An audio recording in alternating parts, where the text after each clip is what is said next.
2 houses and a motel.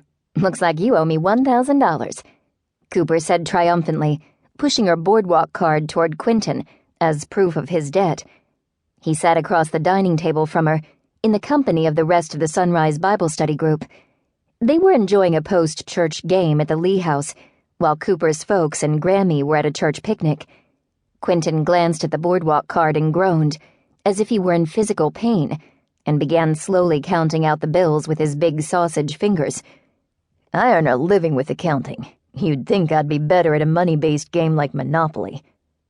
Jake laughed and slapped his knee, nearly spilling his lemonade on Savannah, who sat close by. I guess I'll be going to Cooper for my accounting needs from now on. Trish delivered a playful jab to his shoulder. Jake, you had to pay me $400 for landing on Waterworks. Jake shrugged. So? So you're a plumber, and you can't handle the Waterworks? What does that say about you professionally? Jake just laughed as Trish continued. Relax, Quentin. I don't think anybody's gonna judge your financial acumen by your aptitude for a board game. And if it helps you at all, I'm doing terribly, and I make a living with real estate. I sure hope you're right, Quentin replied, passing the colorful bills to Cooper. He had a competitive gleam in his eye. Otherwise, Coop, you might make me lose some clients.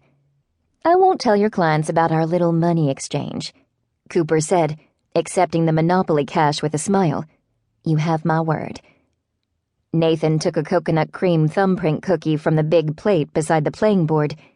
Cooper's mama, Magnolia Lee, of Magnolia's Marvels Cookies, had gone on a baking frenzy last night, and the Bible study was reaping the benefits.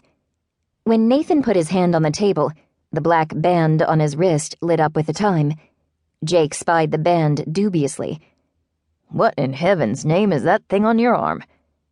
Nathan held up his wrist to display the band.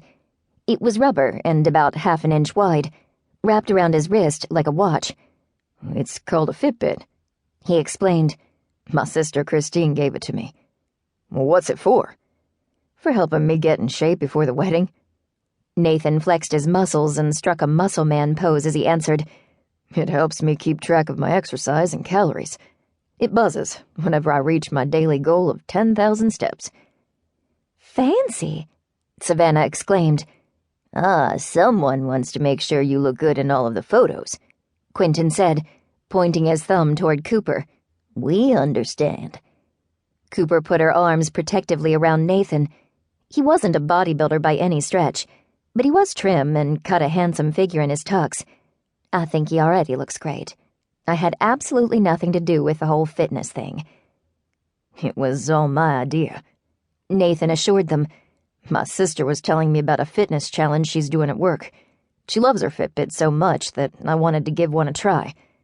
She bought this for me. Said it was an engagement gift. He took his cell phone out of his pocket and turned it on. The large screen glowed blue. It's really cool. The Fitbit communicates with my smartphone to track my walks, my heart rate, my exercise patterns, and sleep schedule. I can enter my food and water consumption right into the application on my phone. Great, right? Way too technological for me, Jake said with a shake of his head. I still think my digital watch is a pretty neat idea. What can I say? Nathan replied. I like gadgets. And I like really awesome things. Like my awesome fiance. Nathan kissed Cooper's hand, and she instinctively looked down at her engagement ring. The diamond in its platinum setting sparkled with every movement. For the past 6 months since he'd popped the question, Cooper had taken every opportunity to move her hand in the light, to watch the beautiful diamond dance. It was magical. Even more magical was the fact that they'd finally settled on a date for the wedding.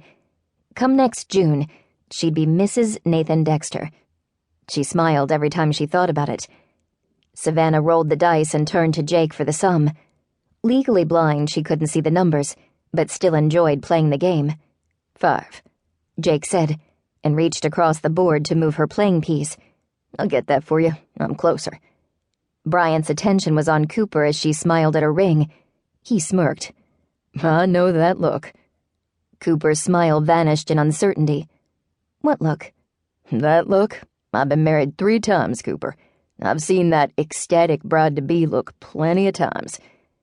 Cooper relaxed, her smile returning. No offense, Bryant, but I'd rather not be compared to the women who divorced you.